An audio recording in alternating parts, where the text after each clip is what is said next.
Hello friends, 90 days की इस journey में आज हमारा सेकेंड डे है। कल फर्स्ट डे था हमारा और फर्स्ट डे में हमने चैप्टर 1 का पार्ट 1 कंप्लीट किया था।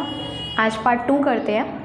पार्ट 1 में मैंने आपको स्ट्रेट स्ट्रोक्स बताए थे, किस तरीके से स्ट्रेट स्ट्रोक्स बनाए जाते हैं। आज हम पार्ट 2 के अंदर कर्व्ड स्ट्रोक के बारे में पढ़ेंगे। ये भी हमारे 13 होते हैं और इसमें भी लाइट और डार्क की आउटलाइंस बनाई जाती हैं। शुरू करते हैं हम अपने कर्व्ड स्ट्रोक्स। पहला आता है हमारा एफ़ और वी।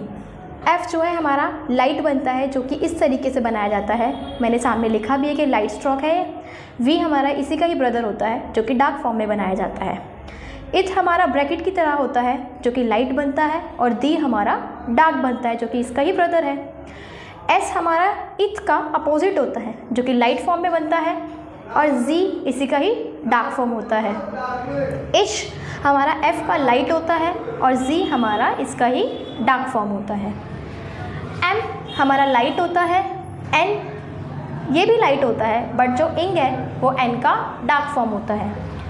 आर हमारा लाइट होता है। आर हमने 2 तरह के सीखे थे। कल उसका प्रोनाउंसिएशन रे था, जो कि एक स्लैंट लाइन थी, बट ये वाला अलग है। इसको आर से डिनोट करते हैं, जो कि आर ही पढ़ते हैं इसको, और जो कि अप टू डाउन जाता है। एल हमारे 2 टाइप्स के एल होते हैं। ये रहे, मैंने यहाँ लिखा है डाउनवर्ड एंड अपवर्ड। एल अभी बेसिकली हम एल ये वाला पढ़ेंगे, जो कि डाउन टू अप जाएगा। ये देखो, वैसे देखने में आपको सेम लग रहा है दोनों तरीके से, लेकिन ये अप टू डाउन जाएगा। लाइक इस तरीके से आपको बनाना है, और ये डाउन टू अप जाएगा। इसको आपको इस तरीके से बनाना है। तो इसका डिफरेंशिएट यही है। इसके साथ आगे आने वाले चैप्टर्स में हम इसके डिफरेंशिएट अलग अलग तरीके से पढ़ेंगे कि कहाँ डाउनवर्ड यूज़ होता है और कहाँ अपवर्ड यूज़ होता है। तो आज के इस चैप्टर में मैंने कर्व स्ट्रोक बता दिए। मैं अभी आपको पूरे 26 के 26 कॉन्सोनेंट पूरे बोर्ड पर अच्छे से दोबारा से कराती हूँ। अभी हमने पार्ट 1 और पार्ट 2 सीख लिया, अब हम कंबाइन सीखेंगे इन सबको।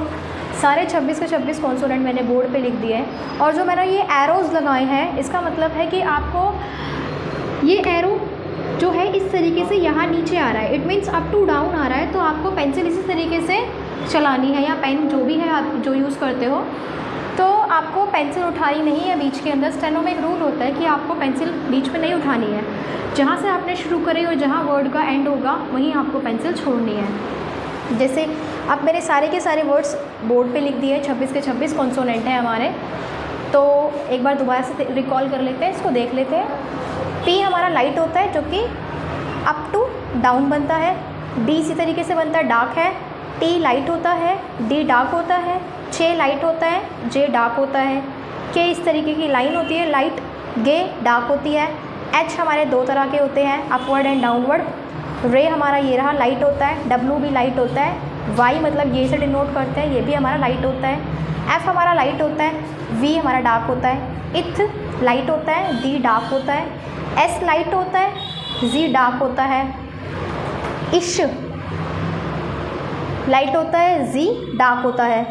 एम लाइट होता है। एन लाइट होता है। इंग डार्क होता है। आर लाइट और एल लाइट होता है। एक मिस्टेक होगी यहाँ पर, जो जी है ये इश की फॉर्म में बना दिया गलती से। इसको ठीक कर देते हैं हम लोग। जो कि एस का ही ब्रदर होता है, डार्क फॉर्म में होता है लेकिन ये। तो ये सारे हमारे कॉन्सोनेंट हैं, इसकी प्रैक्टिस कीजिए। आगे इसकी नेक्स्ट वीडियो में हम जॉइनिंग सीखेंगे कि किस तरीके से सारे वर्ड्स को जॉइन करके बनाया जाता है। तो थैंक यू सो मच। आज का ये फर्स्ट चैप्टर हमारा यही फिनिश होता है। नेक्स्ट चैप्टर में हम अपनी जॉइनिंग सीखेंगे। प्लीज़ मेरे चैनल को लाइक एंड सब्सक्राइब कर दीजिएगा। Thank you.